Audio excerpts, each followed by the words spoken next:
Dans cette vidéo, nous allons vérifier qu'une fonction est une primitive d'une autre fonction.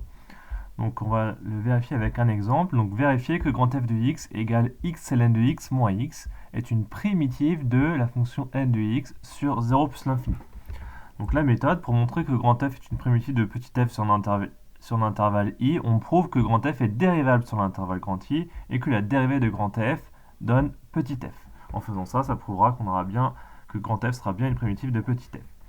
Donc du coup, grand f, donc cette fonction-là, x ln de x moins x, elle est bien définie et dérivable sur 0 plus l'infini en tant que somme et produit de fonctions dérivables sur 0 et plus l'infini. En effet, x est dérivable sur 0 plus l'infini, pas de souci.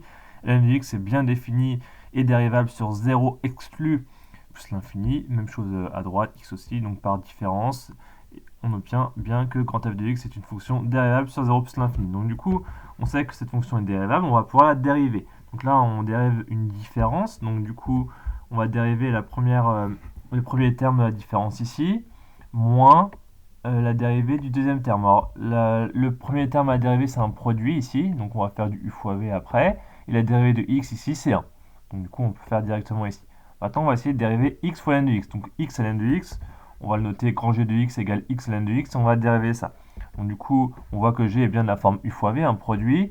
Donc du coup, on sait que la dérivée de u fois v, c'est u'v plus uv', avec du coup, u c'est combien u? Donc u c'est x, donc on va le mettre ici, et v c'est ln de x. D'accord, c'est x ln de x qu'on va dériver. Donc du coup, on peut calculer u' et v'. La dérivée de u, la dérivée de x, c'est 1. Et la dérivée de v, la dérivée de ln de x à connaître, c'est 1 sur x. Donc du coup, on a tout ce qu'il faut pour finir la dérivée de u fois v. Donc du coup, on reprend la formule, là, u'v plus uv', on remplace. Donc ça fait, donc u' c'est 1, v c'est ln de x, d'accord, plus u, donc u c'est x, et v' c'est 1 sur x. Donc là, on a bien u'v plus uv', on calcule ça.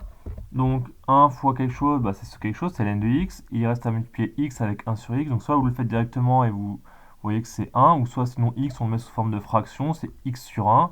Et x sur 1 fois 1 sur x, on multiplie les deux fractions entre eux, ça fait x sur x, et donc x sur x, ça fait 1. Donc du coup, on obtient que g' de x égale ln de x plus 1. Donc là, on a dérivé g', on a seulement dérivé cette partie-là, x ln de x.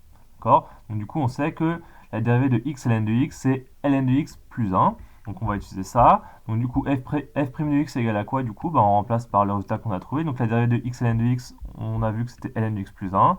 On n'oublie pas le moins 1 dans la formule, moins 1. On peut simplifier un petit peu.